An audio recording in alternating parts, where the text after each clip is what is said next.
Hey Aries, heartbreak, huh? Three of Swords, heartbreak, pain, despair. Are you coming off of a heartbreak? Now, I'm not talking reconciliation because this isn't a reconciliation read. I mean, it could, for some of you, potentially you're finally over somebody and you're thinking about dating, but this heartbreak is very interesting. I feel like a lot of you are not dating or haven't dated because of heartbreak, because maybe you've been like, screw this, been there, done that, not going through this again. So, for whatever reason, this is coming up as your theme of the month. You know what? I'm going to clarify that really quick because that card just popped right out when I picked them up. So we'll take that. The Page of Pentacles, yeah. So that tells me you're being pragmatic, very responsible. You still aspire for things. You still have blessings. You still recognize good things in your life. But for whatever reason, it just feels like love is not one that is necessarily on your mind, not one that you necessarily are making a priority. And I feel like, honestly, because it's curtailing off of maybe some bad relationships or even some shitty dating experiences. So for whatever reason, Aries, I feel like you're coming into this month kind of like, I don't know. But at the same time, underneath that feeling, I almost feel like you want love again. I don't know why. Because even when I see that Three of Swords, I feel this like, oh, Aries, come on now. Like, we can do that. I don't know why. It's like you're pep talking yourself. The next card you have is your current position coming in the month. See, this makes sense. You have the Four of Cups. The Four of Cups is a situation that didn't work, a situation that disappeared. Again, not a reconciliation read by any means, but this is kind of curtailed on your love life or kind of followed you along. The Four of Cups is wasting time, taking for granted. So I feel like some of you view dating or finding love or relationships as, it's a waste of time because it ends badly, or I've had bad experiences, or even if you've been dating, you're just kind of like heartbroken over the whole dating scene because you're like, again, like I keep meeting people thinking something's going to come up at some point and then it doesn't.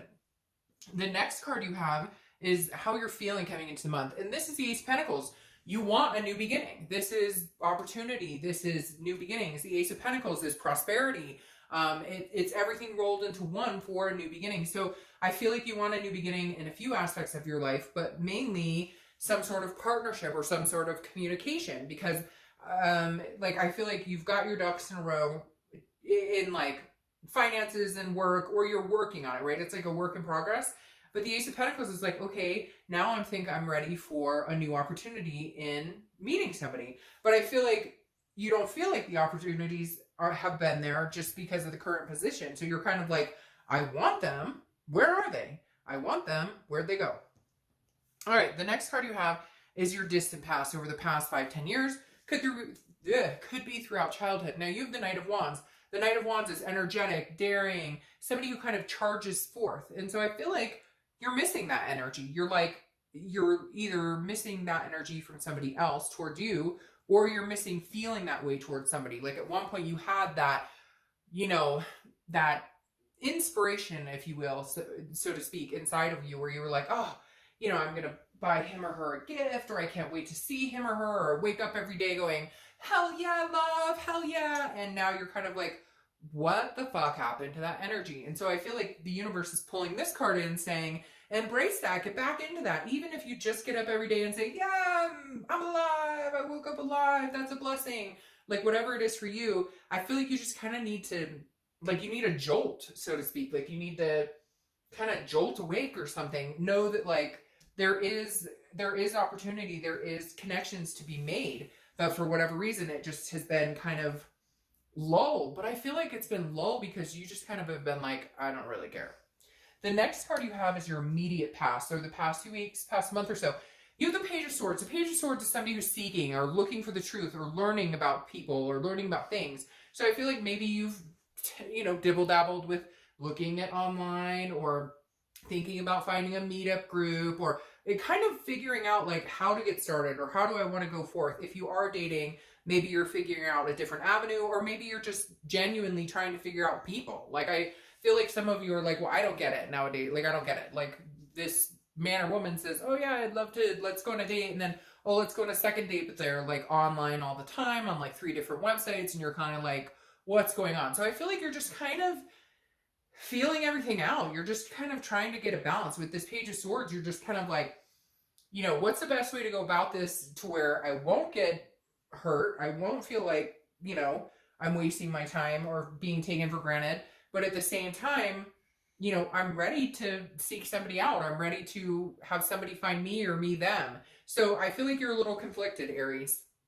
The next card you have is your distant future. So over the next few months, and you have the Fool. I love the Fool for you because this is uncharted territory. This is the beginning of the major arcana. So it's a new cycle. It's a new beginning.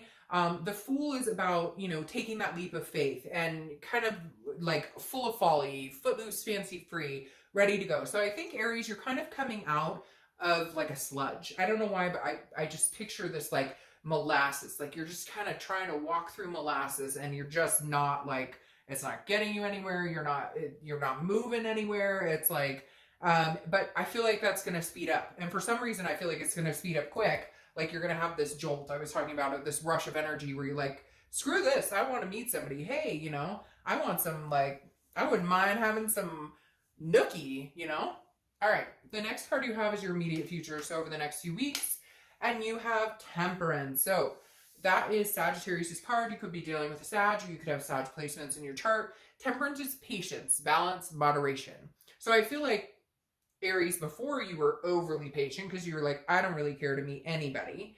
And now I feel like you're not rushing in to run and meet somebody, but at the same time, you kind of feel this eagerness to like get off your tail and move. Like you're like, okay, I'm ready. But you're kind of like, I'm going to do it slow and steady and in moderation. Like maybe before you were dating and it was kind of consuming a lot of your time. It was taking up a lot of your headspace, and now you're kind of like, all right, well, if I want to date, you know, I'll date. And if I want to take a break for a week or two, I'll take a break. It's just kind of keeping yourself on an even keel so that you don't end up in similar situations that you have in the past.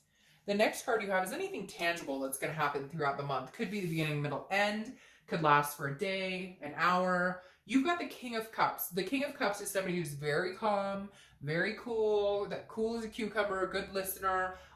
It's somebody who can have a little manipulative energy, but I think that's maybe to try and coax you out of your, like, coax you into maybe going on a date or something. I feel like this is somebody you're going to meet who's very, they're paying attention to what you say and they're understanding, but at the same time, they may manipulate you. But for whatever reason, I think it's like a cute manipulation. I feel like it comes across as kind of like a, you know, oh, do you like, you know, this, do you like this type of movie? And you're like, yeah, sure. I like, oh, great. Well, you know, they have a show this, you know, like somebody who's gonna kind of like learn about you, figure out things about you, and then in turn, use it in their favor kind of to get you to pay attention to them or go on a date with them. Because I feel like you're just not feeling it and they're going to have to kind of like coax you into this. Now, the next card you have is how you're feeling throughout the month. And you have Justice card, which is Libra's card. You could be dealing with a Libra, or you could have Libra in your placement, in your chart. Justice is a marriage card. Ha, ha, ha. I think that you want this more than you're going to let on, Aries. I think you just want it in general more than you're letting on. But the Justice card is also about cause and effect, right? So it's about absolutes. It's about, you know, whatever effort you put into this is what you're going to get back. If you don't give a crap right now and you're not interested, then you're probably not going to meet anybody who's very interested in dating, right? Not that they're not interested in you. It's that they can tell by your demeanor, by how you're feeling, that you're not interested. But if you switch it around and you're like, hey, cool, yeah, you know, I'd like to get out and date a little bit, feel the waters out, see how it goes, then you're going to have more of that opportunity, more of that, you know, kind of spirit around you to make that happen or to come into play. The next card you have are your hopes and fears for the outcome of the month, and you have the Death card. Death card is Scorpio's card, so you have a lot of people showing up. You could be meeting Scorpio or have Scorpio in your chart. The biggest thing here with Scorpio is, or Scorpio with the Death card is, this is changes, it's rebirth, it's transformation.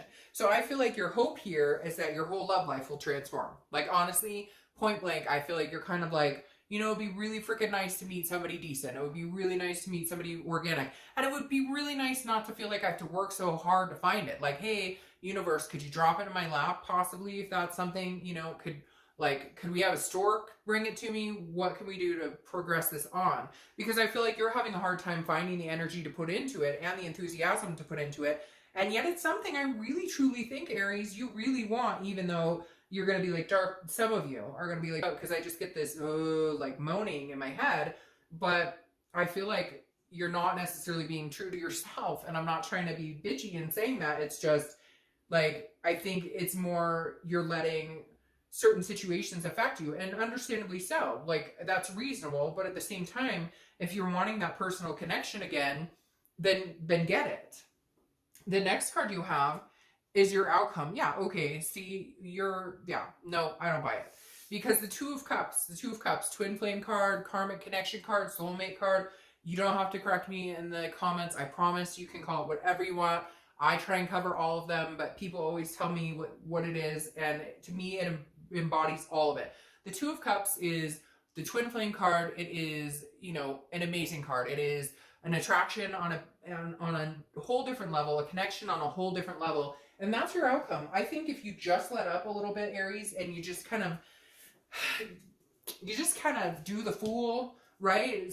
Take it head on and take a leap of faith. I think that big things are coming for you. For whatever reason, Aries, though, it's like the piece de la resistance. Like you're completely trying to resist it however you can. And this makes sense. Did you have a third-party situation a long time ago? You got some trust issues going on? You got some reasons that you're kind of like, I don't know about that. Yep, this makes sense. Because the Three of Pentacles often represents a third-party situation.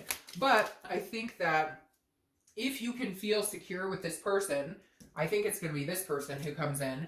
Could be dealing with water sign, Pisces, Scorpio, or Cancer. But I think the Three of Pentacles, because the Three of Pentacles is teamwork. It's doing things together. It's accomplishing things with a partner, okay? But it also represents a third party. And this isn't a new third party. This is an old third party that brings trust issues and a lot of different things into play.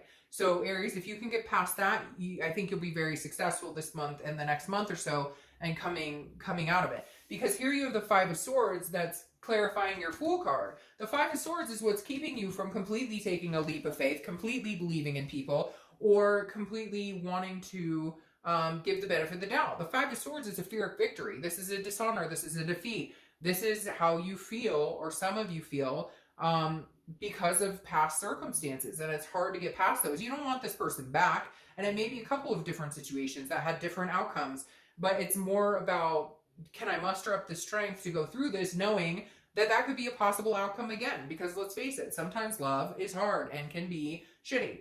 Then you have the Seven of Swords also crowning it. The Seven of Swords is defense. So you're on the defense, Aries, which tells me maybe you need to drop that wall. Take a leap. Take a chance, Aries, because if this is my outcome and I can take a leap to get that outcome, I definitely would. I just feel like you're going to have to move past some of the things you've dealt with before in order to move forward. I really do. And Aries, I'm not saying it's a bad thing, because we've all been through shit and gone, like, okay, I've had my fair share. I'm done. I can't handle anymore. I'm good. There you go. And I get it. I have been there. Trust me. But at the same time, then there comes a point where it's like, if you're wanting new opportunities, if you're wanting, this type of scenario, you got to let up a little bit, you got to let live and let go and let live. So, all right, Aries.